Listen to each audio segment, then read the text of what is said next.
So guys 41st first question हमारे सामने इसमें कर रखा है कि मैच दी फॉलोइंग, यानी मैं मैच करना है। ऑक्साइड दे रखे हैं एक तरफ, दूसरी तरफ उनके नेचर के बारे में हमें दे रखा है। बेसिक होगा, न्यूट्रल होगा, एसिडिक होगा या एम्फोटेरिक, यानी जो दोनों एसिड एंड बेस से रिएक्शन कर सकता हो।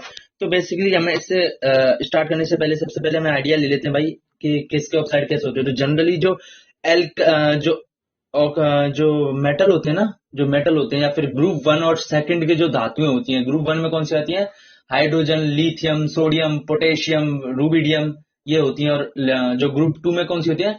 बेरिलियम, मैग्नीशियम, कैल्शियम, ये वाली जो मेटल्स होती हैं वो क्या कहते हैं? एल्काइड्स मेटल्स, बेसिक मेटल्स कहते हैं। यानी उनकी जो ऑक्साइड्स होंगे, जो फर्स्ट ग्रुप और सेकंड ग्रुप से मिलके बनेंगे, वो जनरली कंप्लीटली क्या होंगे? बेसिक नेचर होंगे, यानी क्षारीय होंगे। यानी जो मैंने फर्स्ट ग्रुप और सेकंड ग्रुप के मेटल्स के अगर मैं ऑक्साइड बनाऊंगा तो वो क्षारीय होंगे, बेसिक होंगे। और इसके साथ साथ ही मैं जो हेलोजन वाले होंगे या फिर नॉन मेटल होंगे, उनकी जगह मैं ऑक्साइड्स बनाऊं, वो जनरली कौन से होंगे? वो एसिडिक नेचर के होंगे, एसिडिक नेचर के होंगे। सो हमको ये आइडिया लग गया भाई। अब इसके थ्रू हम क्वेश्चन को सॉल्व करते हैं।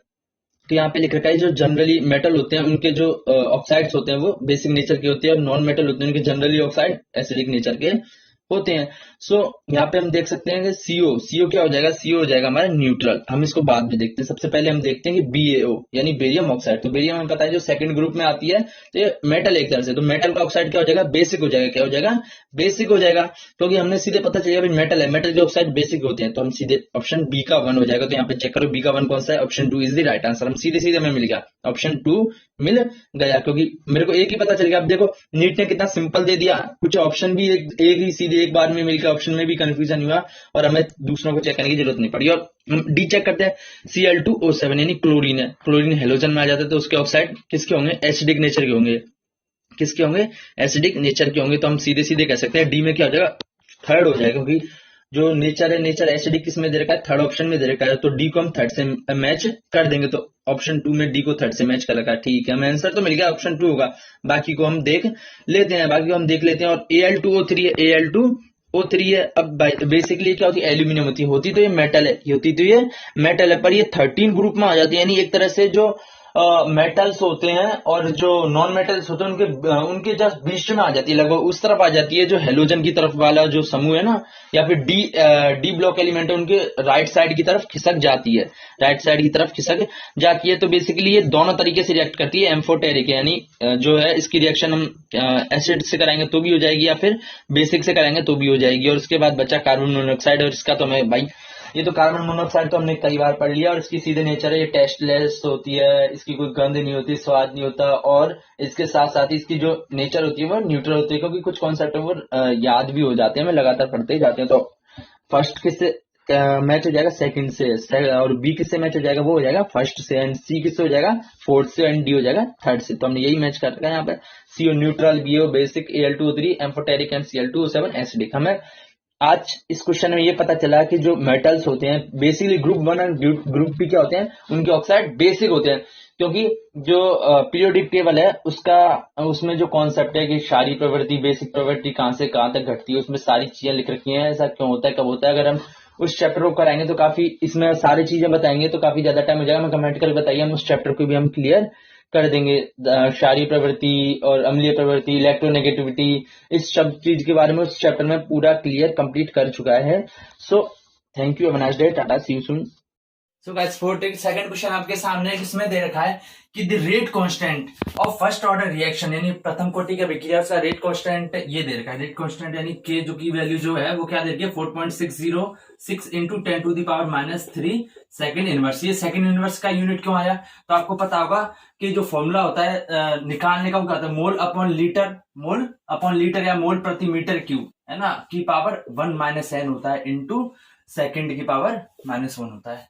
यह फॉर्मूला होता है। तो फर्स्ट ऑर्डर रिएक्शन के लिए 1 - n की जगह 1 रखेंगे तो 1 - 1 0, तो किसी की पावर 0 करेंगे, इस पूरे की पावर 0 होगी तो वो तो 1 हो जाएगी। तो क्या आ जाएगा हमारे पास? रेट कांस्टेंट सेकंड इनवर्स आ जाएगा। तो ये के की वैल्यू हमारे पास दे रखी है। तो पूछा कि मैं the time required to reduce 2 gram of the reactant to 0.2 gram is, यानी हमसे पूछा है कि जो फर्स्ट ऑर्डर रिएक्शन है, यानी प्रथम कोटि की अभिक्रिया है, उसमें जब कोई हमने रिएक्टेंट लिया, कोई पदार्थ लिया, वो 2 ग्राम लिया। कितना लिया? स्टार्टिंग में हमने क्या लिया? 2 ग्राम लिया। और जब रिएक्टेंट टू 0.2 ग्राम इज, यानी बाद में कितना बचा हमारे पास 0.2 ग्राम बचा। कितना बचा 0.2 ग्राम, यानी कितना हमारे पास खत्म हो गया होगा। इसकी वैल्यू होती है एक्स, होती है जो हमारा डिस्पोज हो चुका है, डिकम्पोज हो चुका है, वो हो जाएगा 1.8 ग्राम, यानी डिकम्पोज हो चुका है ना। Is it clear? या हम कह सकते हैं कि a minus X equals to ये है 2 ग्राम आ जाएगा। a माइनस एक्स अपन लिखते हैं जो फॉर्मूला होता है कि t इक्वल्स टू 2.303 अपॉन के ln a upon a minus x. ये फॉर्मूला होता है हमारे पास जब अगर हमें के रेट कांस्टेंट दे रखा हो, टाइम निकालना हो। फर्स्ट ऑर्डर रिएक्शन का होता है ये कैसे, अगर आपको समझना है तो हम हमें कमेंट करके बताइए, हम वो भी कराएंगे, वो इसको पूरा क्लियर समझा देंगे। या फिर के कांस्टेंट पूछा तो के को इधर ले आओ और टी को नीचे ले आओ, टाइम दे रखा हो तो ऐसे होता है। तो मेरे पास टाइम पूछा है, मेरे पास के दे रखा है और ये कांस्टेंट है ए और ए माइनस एक्स दे रखा है। ए क्या होता है? ए होता है कि हमारे पास जो स्टार्टिंग में पदार्थ था ये 2 ग्राम हो जाएगा, और एक्स क्या होता है? एक्स होता है जितना खत्म हो गया, जितना डिकम्पोज हो गया, जितना खत्म हो गया। तो एक बेसिकली हम ए माइनस एक्स को क्या कह सकते हैं? ए माइनस एक्स को कह सकते हैं कि भाई जितना बचा है, जितना बचा है, यानी स्टार्टिंग में लिया और ये खत्म हो गया, यानी स्टार्टिंग में जितना लिया इतना लिया और उसमें से लगभग इतना खत्म हो गया, तो बचा कितना? इतना बचा ना। तो इसको हम इतना भी ऐसे भी कह सकते हैं। ए माइनस एक्स क्या होता है? जितना हमारे पास पदार्थ बचा है। बस वैल्यू पुट कर दो, 2.303 अपॉन के की वैल्यू क्या है? 4.606 इंटू 10 टू द पावर 3 ऊपर पहुंच जाएगा, नीचे -3 था, ऊपर पहुंचेंगे तो +3 हो जाएगा। तो ln ए की जगह 2 रख दूंगा और ए माइनस एक्स की जगह क्या लिख दूंगा? 0.2 हो जाएगा। तो पॉइंट हटाऊंगा तो ऊपर 10 कर दूंगा, 2 से 2 कट जाएगा। ln 10 की वैल्यू क्या आती है गाइस? इधर ln नहीं आता, log आता है, और log 10 की वैल्यू क्या आती है? 1 होती है। log 10 की वैल्यू 1 होती है, तो इसकी वैल्यू तो 1 हो जाएगी, इसकी वैल्यू तो 1 हो जाएगी। और इसको जब सिंप्लीफाई करें तो 2303 कह सकते हैं अपन, 4606 इंटू 10 टू द पावर 3 कह सकते हैं ना हम। यहां से देखो पॉइंट हटाया, नीचे पॉइंट के बाद 3 संख्या थे तो 1000 किया, यहां से पॉइंट घटाया तो 3 थे तो ऊपर भी 1000 से गुणा करेंगे तो कैंसिल आउट हो जाएंगे ना। तो यानी हमने पॉइंट से पॉइंट हटा दिए। तो देखो ये इसको डिवाइड करेंगे तो 2 बार भाग जाएगा, 2 बार भाग जाएगा। 2303 एक जैसा लग रहा है। 23 2 जा 46 होता है, 3 2 जा 6 होता है, तो मैं पता चलेगा भाई 2 बार डिवाइड जाएगा। और 10 टू द पावर 3 कितना होता है? 1000 होता है। कितना होता है? 1000 अपॉन 2 करेंगे तो ये कितना आ जाए? 500। कितना आ जाए? 500 second. So option C is the right answer.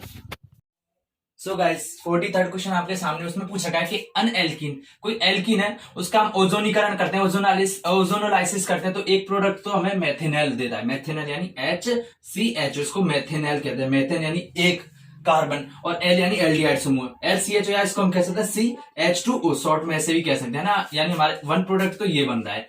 तो as one of the product its structure is, यानी कोई इनमें से 4 एल्किन दे रखी है। देखो एल्किन क्या होती है? इसमें डबल बॉन्ड आ रहा है, एक डबल बॉन्ड आ रहा है, देखो इधर भी एक डबल बॉन्ड आ रहा है। ये बेंजीन नहीं है, बेंजीन में 3 डबल बॉन्ड होंगे।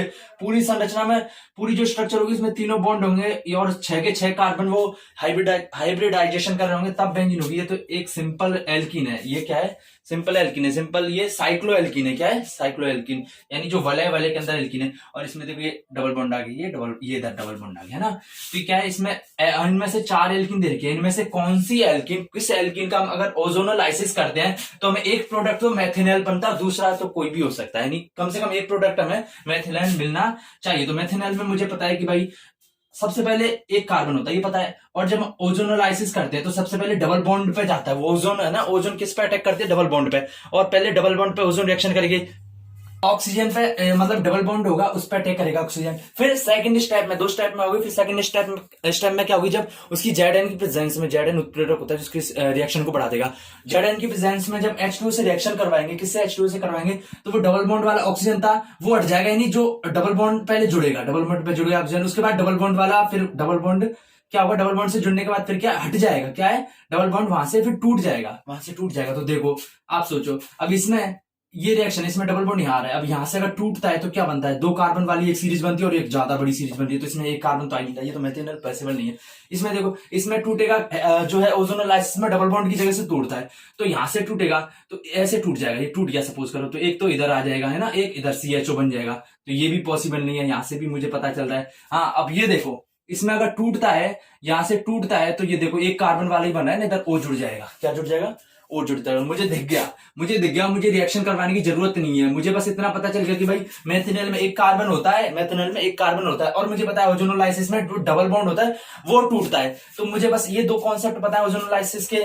ओजोनोलाइसिस का एक कॉन्सेप्ट क्या कि डबल बॉन्ड से टूटता है ना, डबल बॉन्ड से टूटता है यहाँ से, और मेथिनल में एक कार्बन होता है। तो मुझे पता चल गया भाई यहाँ से डबल बॉन्ड से टूटेगा तो इधर तो दो कार्बन निकलेंगे, इधर तो अलग ही स्ट्रक्चर बनेगी, इधर एक कार्बन निकल रहा है, तो यही पॉसिबल है। और यहाँ तो देखो यहाँ भी अलग स्ट्रक्चर बनेगी, तो मुझे रिएक्शन करवाने की जरूरत नहीं है। एनटीए ने क्या पूछा? कुछ भी नहीं पूछा। उसने पूछा कि सीधे पता है आपको ओजोनोलाइसिस पता है यानी कि डबल बॉन्ड से टूटता है, इतना पता है यानी, बस इतना पूछा उसने। पर फिर भी बच्चे गलत कर जाते हैं, तो फिर भी हम इसको समझ में आ जाए भाई ये रिएक्शन होती कैसे, हम पूरा सिस्टमेटिक तरीके से करते हैं। तो इसको करते हैं भाई, इसको लिखते हैं हम कि ये हमने स्ट्रक्चर ले ली साइक्लो वाली, है ना, that is CH2 CH double bond CH2, है ना। जब इसकी O3 से रिएक्शन करवाएंगे, किससे रिएक्शन करवाएंगे? ओजोन से, O3 से। तो क्या होगा कि जो मुझे पता है यहाँ, सॉरी गाइस इधर ये बॉन्ड नहीं है, ये खाली है, तो मुझे पता है यहाँ सिंगल बॉन्ड है, वहां से कोई इफेक्ट नहीं होगा, वहां पे नहीं होगा, क्योंकि मैंने बताया कि ओजोनोलाइसिस होती है वो डबल बॉन्ड इफेक्ट करती है। CH, अब डबल बॉन्ड आ गया, डबल बॉन्ड ये पूरा टूट जाएगा। क्या टूट जाएगा? टूट जाएगा। तो ऑक्सीजन ऐसे कनेक्ट होगा और एक इस ऑक्सीजन से CH कनेक्ट होगा ना, जो है ये H इधर है इसके साथ, ये डबल बॉन्ड इससे कनेक्ट होता था, उनमें से एक बॉन्ड O के इस वाले O के साथ, एक इस वाले O के साथ। और क्या होगा? और जो ये है, ये अगला C था, ये भी तो डबल बॉन्ड से कनेक्ट था, वो C एक तो इस O से कनेक्ट होगा, एक दूसरे वाले O से होगा, क्योंकि तीन ऑक्सीजन के तीन अणु है ना, और ये आपस में से कनेक्ट हो जाएंगे, और ये H है। तो देखो क्या, तो देखो H2 है गाइस, सॉरी। तो ये हमारे पास हो गया। हमने क्या किया? बेसिकली CH2 लिख दिया। हमने क्या किया? डबल बॉन्ड तोड़ा, तो एक तो कॉमन हो जाएगा, एक तो दोनों में ऑक्सीजन कॉमन से जुड़ जाएगा, और बाकी दो ऑक्सीजन बच रहे हैं वो अलग अलग जुड़ जाएंगे, और फिर वो ऑक्सीजन भी आपस में जुड़ जाएंगे। ऐसे हो गया। अब यहाँ से, अब इसके बाद हम क्या करते हैं? सेकंड स्टेप में जिंक के साथ H2O मिला देते हैं, जिंक के साथ H2O मिला देते हैं। तो क्या होगा कि जो था वो यहाँ से, एक तो यहाँ से टूटेगा, कहां से टूटेगा? जो ये है ये टूटेगा, क्या टूटेगा? ये टूटेगा। और उसके बाद एक ये टूटेगा। समझ गए क्या हुआ? कि एक तो यहां से टूटेगा और एक यहां से टूटेगा। तो यहां से टूटेगा तो क्या बनेगा? CH2 CHO के साथ, इसके बाद तो क्या बनेगा? इसके बाद बनेगा CH2 CHO बनेगा, है ना, CHO बनेगा। यहां से टूटेगा, डबल बॉन्ड आ जाएगा, वो हट जाएगा। और जो ये टूटेगा वो क्या हो जाएगा? CH2O यानी HCHO भी हम कह सकते हैं, क्योंकि CH2O ये बन गया। और जो ये ऑक्सीजन बन रही है वो ZN के साथ करके क्या बना लेगी? ZNO। क्या बना लेगी? ZNO। क्या? Plus ZNO। Is it clear students? हमारे पास बेसिकली मिल गया। देखो मेथिनल बन गया। और आपसे पूछ सकते हैं, आपसे डायरेक्ट भी पूछ सकते हैं भाई, एक तो मेथिनल बन रहा है, और तो दूसरा क्या बनेगा? दूसरा क्या बनेगा? तो हम कह सकते हैं कि भाई CH2 CHO बनेगा, ये वाला हमारे पास कंपाउंड बनेगा। Is it clear students? So guys 44th question आपके सामने, उसमें लिख रखा है कि इनमें से कौन सी एल्केन को चार एल्केन देखिए, N-हेक्सेन 2,3 डाइमिथाइल ब्यूटेन, N-हेप्टेन एंड N-ब्यूटेन, इनमें से चारों में से कौन सी एल्केन को वुड्स रिएक्शन के थ्रू सबसे अधिक मात्रा में नहीं बनाया जा सकता? तो बेसिकली रिएक्शन होती है तो कुछ ज्यादा, कई सारे प्रोडक्ट बनते हैं, उनमें से कम होते हैं, कम मात्रा में बनते हैं, कुछ ज्यादा मात्रा में बनते हैं। तो इनमें से कौन सा प्रोडक्ट कम मात्रा में बनेगा, उसको कभी ज्यादा मात्रा में बनाया नहीं जा सकता? तो बेसिकली वुड्स रिएक्शन क्या होती है कि एल्किल हैलाइड है। क्या एल्किल हैलाइड के दो मॉलिक्यूल होते हैं guys, just a second, marker is not working I think. So RX की हम रिएक्शन करवाते हैं, जो सोडियम धातु की प्रेजेंस में दो मॉलिक्यूल लेते हैं RX के। क्या? RX के किसके साथ? शुष्क ईथर। क्या? शुष्क ईथर यानी ड्राई ईथर के साथ रिएक्शन करवाएंगे। तो क्या होगा? तो ये होगा कि Na है, क्या होगा? Na के दो अणु है, तो मैं Na लिख सकता हूं, Na लिख सकता हूं, है ना, लिख सकता हूं ना गाइस, लिख सकता हूं। तो क्या होगा कि ये Na इसके साथ टूट जाएगा, है ना, और ये वाला Na इस X के साथ टूट के अलग बन जाएगा। तो क्या ये NaX हो गया, ये भी NaX हो गया। X मतलब हैलाइड है, Cl भी हो सकता है, NaCl बन सकता है, NaBr भी बन सकता है, तो कोई भी हैलाइड, तो 2NaX बन जाएगा। और बाकी जो इधर का R बच रहा था और इधर का R बच रहा था, वो आपस में कंबाइंड होकर RR बना लेंगे, तो ये क्या हो गया? एक सिमेट्रिक हो गया। क्या हो गया? सिमेट्रिक हो गया। जैसे यानी अब सिमेट्रिक हो गया, यानी जैसे कि इधर क्या है? CH3 है, CH3X है, ये भी CH3X है, तो जब बनेगा तो क्या? CH3 बन जाएगा ना, क्योंकि R यहाँ पे CH3 था ना, देखो R CH3 था, यानी जितना हम एल्किल हैलाइड में मॉलिक्यूल ले रहे हैं उससे डबल बन रहे हैं ना। आपसे पूछ भी सकता है भाई कि आपको है प्रोडक्ट दे देगा, वुड्स रिएक्शन का क्या दे देगा, प्रोडक्ट दे देगा। तो आपसे आपको पूछेगा कि इनमें से कौन सा रिएक्टेंट हो सकता है, किसकी अभिक्रिया से बना हुआ।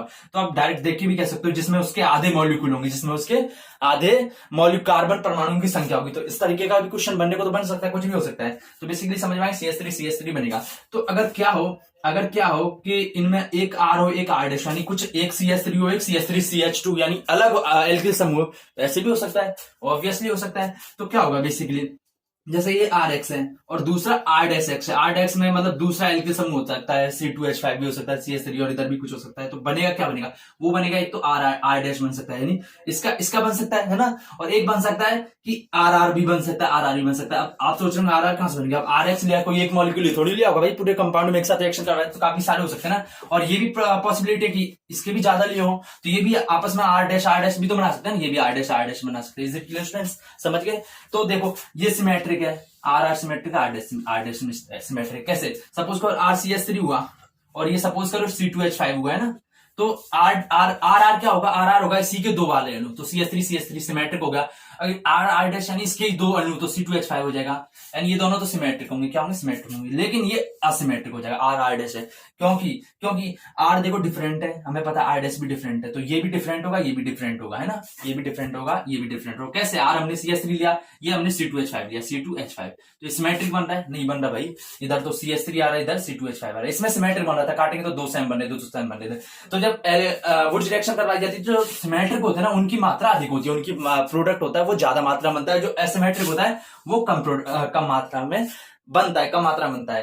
क्योंकि ऐसा क्यों होता है, क्योंकि जो होगा देखो, सबसे रिएक्शन कराते हैं, सबसे पहले वो अपने सेम वाले को ढूंढेगा, सबसे पहले सेम वाले को ढूंढेगा, उसके साथ रिएक्शन करेगा। तो ऐसे ये करते हैं, सबसे पहले सेम वाले को, उसके बाद जो बचते हैं तो आपस में रिएक्शन कर लेते हैं। तो देखो बस इसमें एसिमेट्रिक कौन सा हो सकता है, तो देखो N हेक्सेन है, यानी C हेक्सेन में 6 आ रहे हैं, meth eth pro but pent hex 6 आ रहे हैं, तो C6H14 हो जाएगा, है ना। तो इसमें क्या हुआ होगा, इसमें C3 बने होंगे, क्या, C3H7, ये देखो सिमेट्रिक होगा ना, ये C3H7X होगा, इधर भी कोई X जुड़ा होगा, फिर हटे होंगे तो C3H7 बने होंगे ना, जब तो C6H14 बना हुआ, सिमेट्रिक है, ये तो हो नहीं सकता, ये तो हो नहीं सकता। अब देखो 2,3-डाइमिथाइल ब्यूटेन, तो बनाते हैं मेथ एथ प्रोप ब्यूट। अब क्या 2,3 यानी सेकंड नंबर पे एक, थर्ड नंबर पे डाई मिथाइल, यानी मिथाइल समूह जुड़े हुए हैं, CH3।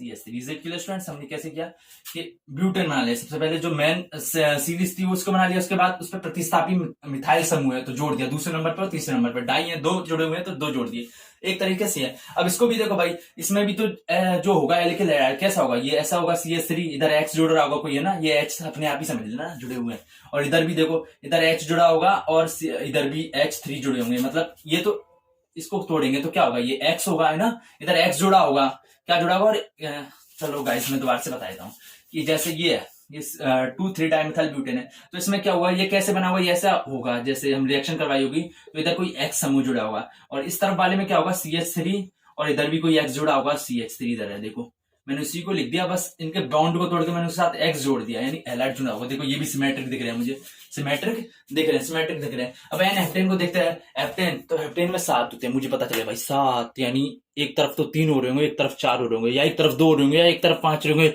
बराबर दोनों तरफ नहीं हो सकते, 7 ऑड नंबर है, क्या है, ऑड नंबर है, क्या है, ऑड नंबर। तो फिर भी हम देख लेते हैं, meth eth prop but pent hex hept, देखो एन हेप्टेन है, तो देखो अब इस स्ट्रक्चर में आपको 2 बराबर में कर सकते हो क्या, या तो इसको हटाएंगे तो इधर X जुड़ रहा होगा, इधर X जुड़ रहा होगा, तो एसिमेट्रिक होगा, इधर 3 आगे इधर 4 होगा, कहीं से भी हटाओ, अगर इधर से हटाते हैं हम, इधर सपोज करो अगर इधर X जुड़ रहा हो और इधर है ना, इधर X हो, जब हमने रिएक्शन करवाई हो X हटता है, तो X हटने के बाद जो R समूह जुड़ते हैं वो आपस में जुड़ते हैं, तो सपोज करो इधर X हो और इसके लिए इधर X हो, तो ये सिमेट्रिक हो गए, 3 और इधर 4, तो पता चलेगा कि भाई इधर कम से कम एक तरफ ज्यादा कार्बन होंगे, दूसरी तरफ कम होंगे, सिमेट्रिक हो ही नहीं सकता है, किसी भी कंडीशन में नहीं हो सकता। तो हमारा ऑप्शन क्या है, option 3 is the right answer. आप चाहो तो ब्यूटेन का चेक कर सकते हो, मैथ एथ प्रोप ब्यूट, मुझे देखिए भाई 4 है, वैसे भी इवन नंबर में मुझे पता है सम संख्या में क्या होता है, दोनों तरफ से 2-2 से हो जाएगा, ये इधर X जुड़ रहा होगा, इधर भी X जुड़ रहा होगा, ऑब्वियसली ऐसे भी पॉसिबल है, तो ये भी symmetric, only third is not the symmetric, so option 3 is the right answer. 45th question, यानी हमारी जो केमिस्ट्री के 2020 का है, अभी तक करवाए हैं इन क्वेश्चनों में, अब पूरी जो सीरीज चल रही है उसमें लास्ट क्वेश्चन 45th क्वेश्चन हमारी पूरी मेहनत का। तो इस क्वेश्चन को हम गौर से देखते हैं। इस जो क्वेश्चन है उसमें कह रखा है कि जो एनिसोल है, क्या है, एनिसोल की रिएक्शन हम HI से करवाएंगे तो हमें इनमें से क्या प्रोडक्ट बनेंगे। तो बेसिकली इसमें जो है एग्जामिनर ने क्या पूछा है, एग्जामिनर ने सीधे सीधे पूछा है कि आपको एनिसोल की स्ट्रक्चर पता है या नहीं। अगर आपको एनिसोल की स्ट्रक्चर पता है तो समझो ये क्वेश्चन हो गया। तो बेसिकली एनिसोल की स्ट्रक्चर बनाते हैं। एनिसोल की स्ट्रक्चर क्या होती है, जो बेंजीन होती है, क्या होती है, बेंजीन होती है, तो उस पर OCH3 जुड़ा होता है, OCH3 जुड़ा होता है, ये क्या होती है, एनिसोल की स्ट्रक्चर। यानी ये बेंजीन है, O के साथ जुड़ा हुआ है, फिर OCH3 के साथ जुड़ा हुआ है, एनिसोल है। उसकी रिएक्शन हम किससे कराएंगे, HI से कराएंगे। किससे कराएंगे, HI से। तो बेसिकली H प्लस होता है, I माइनस होता है। क्या होता है, H प्लस होता है और I माइनस होता है। एक तरह से हम ऐसे कर सकते हैं, ध्रुवीय ये तो पोलैरिटी में हम तोड़ दिए। तो OCH H plus I minus. अब इधर भी देखो, इधर O और CH3 में कौन ज्यादा वो होगा, ये ज्यादा मजबूत होगा, तो इधर माइनस आ जाएगा, है ना, इलेक्ट्रोनेगेटिव हो। और इधर हल्का हल्का प्लस आ जाएगा। क्या आ जाएगा, हल्का हल्का प्लस आ जाएगा ऑब्वियसली। तो क्या होगा कि जो माइनस वाला है उसके पास H जाएगा और यहाँ से ये H जैसे जैसे इससे जुड़ेगा वैसे वैसे ये बॉन्ड टूटेगा। फिर ये जैसे पूरा H जुड़ जाएगा तो ये पूरा बॉन्ड टूट जाएगा, फिर ये बॉन्ड टूट के इसके साथ रिएक्शन कर लेगा, इसके साथ रिएक्शन कर लेगा। तो हम करते हैं भाई, कैसे होता है कि जैसे सी ये हम करते हैं, दैट इज हमारी एनिसोल स्ट्रक्चर। O माइनस है ना, ये बॉन्ड टूट रहा है, CH3 का टूट रहा है और ये इसके साथ जुड़ रहा है, H का, है ना, जुड़ रहा है। अब H प्लस का जुड़ रहा है, अब ये बॉन्ड टूट रहा है तो इसके पास आके क्या, I आके जुड़ेगा, है ना, क्योंकि इसके ये टूट रहा है, माइनस आ रहा है तो इसमें प्लस आ रहा होगा, तो प्लस के पास माइनस जाएगा ऑब्वियसली। जो अपोजिट जो होते हैं इलेक्ट्रोड आपस में अट्रैक्ट करते हैं, अपोजिट साइन। तो देखो जब इसको फर्दर ये पूरी रिएक्शन इनकी कंप्लीट हो जाएगी तो क्या होगा, ये OH आ जाएगा, ये OH आ जाएगा, ये इसके साथ पूरा जुड़ गया, ये कट जाएगा, फिर ये पूरा इसके साथ जुड़ जाएगा, तो क्या आ जाएगा, CH3 I। तो option first is the right answer. तो बेसिकली इसमें क्या हमें पता चल गया, अगर हमें पता होता है कि भाई एनिसोल की स्ट्रक्चर क्या है तो हम तो इन दोनों को तो वैसे ही एलिमिनेट कर देते, क्योंकि C2H5 तो बन ही सकता, 2 कार्बन तो कहां रहे भाई, 2 कार्बन कहां रहे, तो ये तो पॉसिबल ही नहीं थे। अब इन दोनों में रही इन दोनों की बात तो I तो आ नहीं सकता। क्यों नहीं आ सकता, क्योंकि आप सोच रहे हो OCH3 माइनस को पूरे को हटा दें, क्या उठा दें, OCH3 को उठा दें, क्या उठा दें, OCH3 को, तो ऐसा पॉसिबल नहीं, क्योंकि OCH3 को उठाएंगे तो इस पर चार्ज जाएगा, क्या आएगा, चार्ज आएगा, प्लस चार्ज आएगा, प्लस चार्ज के कारण ये अस्थायी हो जाएगा, क्या हो जाएगा, अस्थायी। तो कोई रिएक्शन है, कोई रिएक्शन को अगर हम रिएक्शन करवा रहे हैं तो रिएक्शन जब भी पॉसिबल है जब उसका बाद में जो स्थायित्व तो बढ़ रहा हो, कम हो रहा होगा तो रिएक्शन नहीं होगी, कम हो रहा होगा तो रिएक्शन नहीं। मान के चलो कि मैं किसी चीज की रिएक्शन करवा रहा हूँ, बाद में कोई प्रोडक्ट बन रहा है, तो अगर हम रिएक्शन करवा रहे हैं तो अगर उसका स्थायित्व घट रहा है तो प्रोडक्ट बन ही नहीं सकता ना भाई, उसका स्थायित्व ही नहीं है, कम होते जा रहा है स्थायित्व।